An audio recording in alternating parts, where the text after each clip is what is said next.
went through a lot of these interviews on different prospecting strategies, and then this one kind of really got my head, my wheels turning.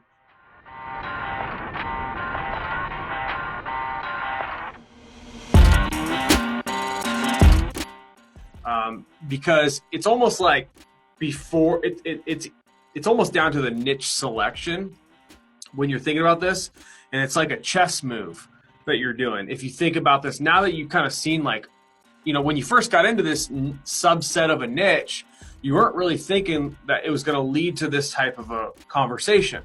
But now that you know that this conversation's happening, and now that this person is basically referring you like these warm kind of like layup type customers that everything, what to do, how to do it, and just like you said, all the backlinking strategies, whatever, to get them the leads that they need. Now it almost seems that, first of all, you probably have your hands full because there's this one supplier, it sounds like, has over 4,000 different clients that in turn could refer you a large percentage of.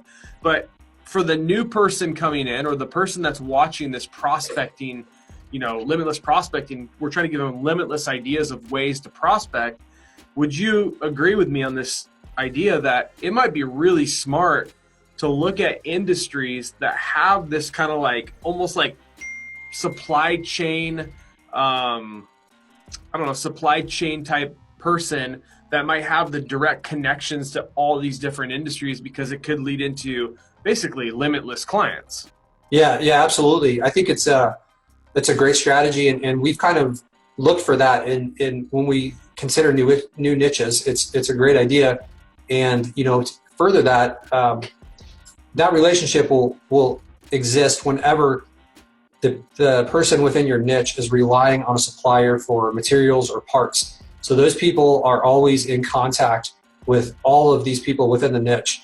If it's a plumber, whoever maybe he's buying his water heaters from the same company. And then, if you can be the person that is creating all these water heater leads, and he's selling more water heaters, then maybe the supplier, the manufacturer, would really benefit from their contractors that are loyal to them, creating those.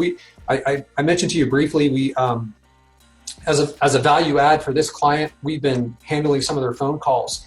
And originally, when these marketers would call in trying to sell parts, sell tools or whatever for our niche, we would blow them off. And then at some point, we kind of realized that, hey, this is another industry contact that is going to know people within our niche, contractors within our niche all over the country. And by establishing a relationship with them, it could be another mutually beneficial relationship, just kind of finding new contacts that could be warm in all over the country.